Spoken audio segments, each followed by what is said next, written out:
প্রচণ্ড গরমের কারণে যদি ঢিলা গেঞ্জি পরিধান করি তাহলেও কি আল্লাহ লানত বর্ষিত হবে? উজু করার সময় বেসিনে পা ধোয়া কি ঠিক? গোপন অঙ্গে হাত লাগলে উজু থাকে কি না?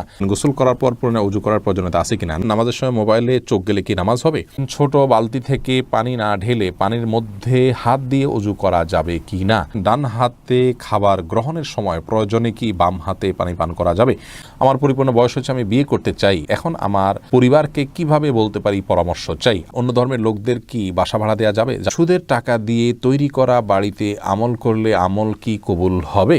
নখপালিশ লাগিয়ে নামাজ পড়লে নামাজ হবে কিনা? কারো থেকে ঋণ নিলে যার থেকে ঋণ নিয়েছি ওই ব্যক্তিকে পরবর্তীতে খুঁজে না পেলে করণীয় কি? কিবলার দিকে পা দিয়ে শোয়া যাবে কিনা? মহিলাদের ভাঙতি রোজা কি স্বামীর অনুমতি ছাড়া রাখা যাবে?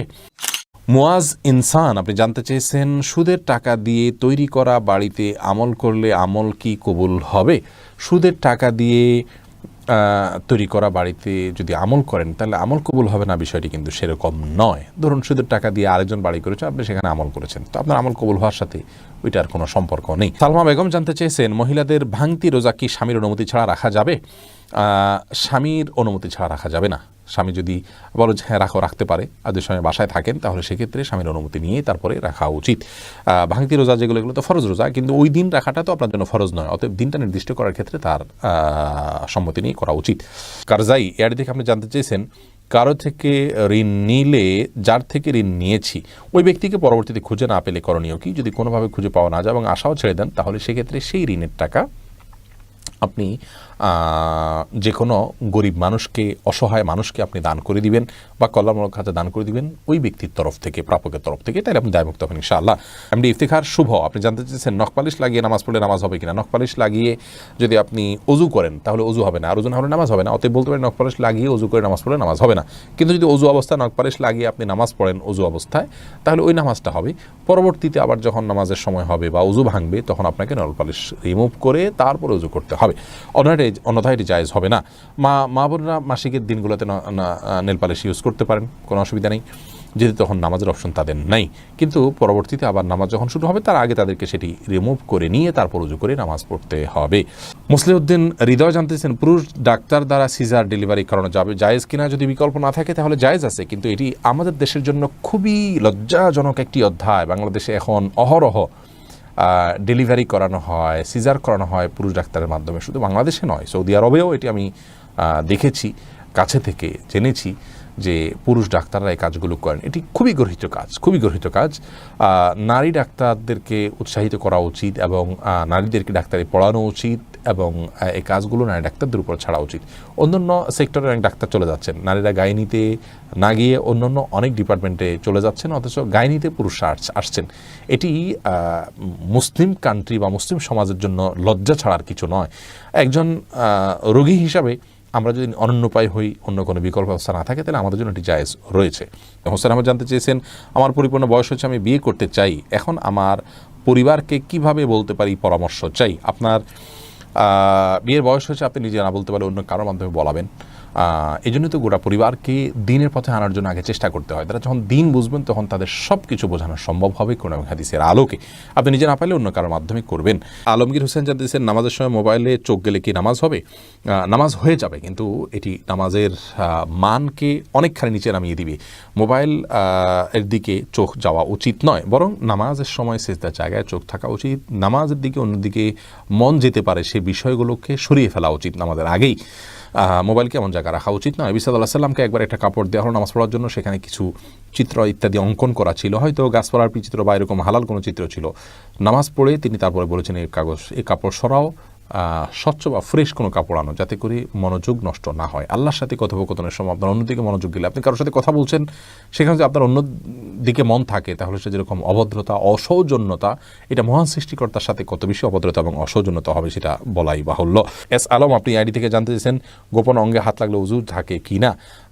আমাদের দেশে উলামায়ে কেরামের মতে, বাহানাই মতে উলামায়ে কেরামের মতে গোপন অঙ্গে হাত লাগলে উজু ভাঙবে না।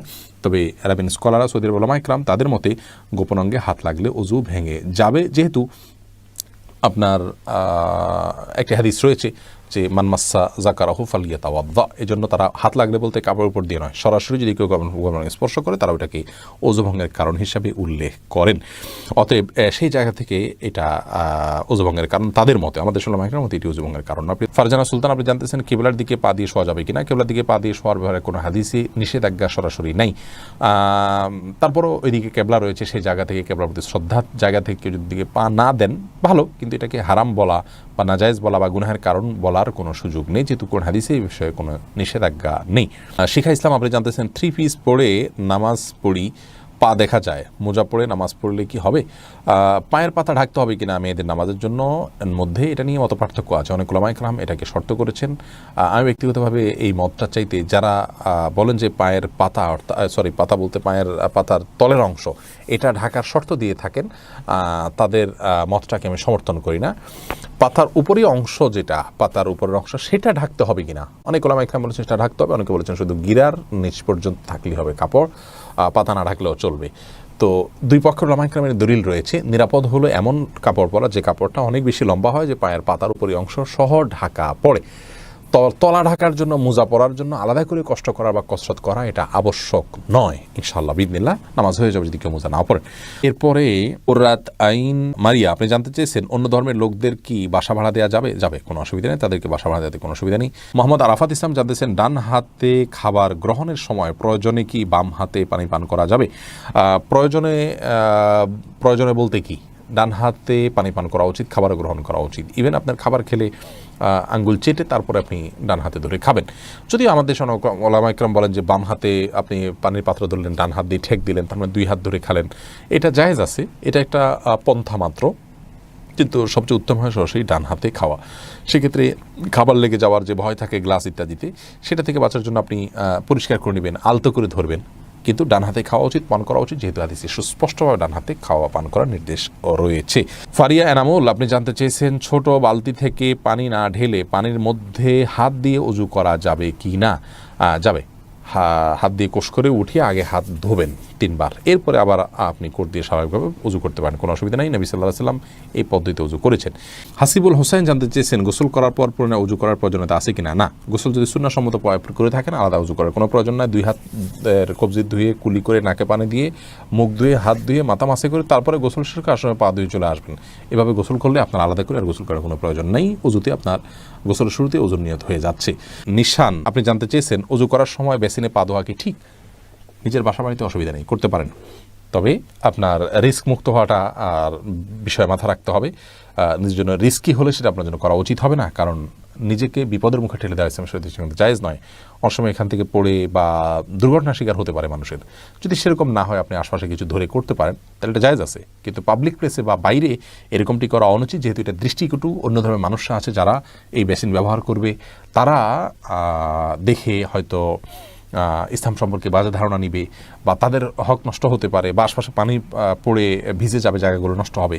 সেই জায়গা থেকে পাবলিক প্লেসে এমনটি না করা উচিত, কিন্তু করলে ওযু হয়ে যাবে। ফারজানা রহমান শারমিন জানতে চেয়েছেন প্রচণ্ড গরমের কারণে যদি ঢিলা গেঞ্জি পরিধান করি তাহলেও কি আল্লাহ লানত বর্ষিত হবে? এবং ফারজানা, যদি বাসা বাড়িতে আপনি পড়েন তাহলে তো আল্লাহ লানত বর্ষিত হওয়ার কোনো প্রশ্নই ওঠে না, যদি গায়ে মহারামের সামনে এসে পড়ে না যান আপনি, বা সেটা পরার পর উপর দিয়ে পাতলা ওড়না পরে নেন, যাতে আপনার সৌন্দর্য প্রকাশিত না হয় গায়ে হারামদের সাথে। এরকম যদি চলেন তাহলে কোনো অসুবিধা নেই বাসা বাড়িতে। আর বাসা বাড়ির বাইরে যদি আপনি যান তাহলে সেক্ষেত্রে বোরকার নিচে যদি আপনি এ ধরনের পোশাক পরেন, কোনো অসুবিধা নেই ইনশাআল্লাহ বিদিনিল্লাহ। অর্থাৎ আপনার পর্দা, বাইরে যখন যাবেন পর্দা মেনটেন করতে হবে। গরম এর কষ্ট যত বেশি, জাহান্নামের গরমের কষ্ট তার চাইতে অনেক বেশি। অতএব পর্দা লঙ্ঘন যেন না হয়, পরপুরুষের সামনে যাতে আপনার পর্দা লঙ্ঘিত না হয়, সে বিষয়টা আপনি খেয়াল করবেন। এছাড়া বাকি অবস্থাতে আপনি করতে পারেন।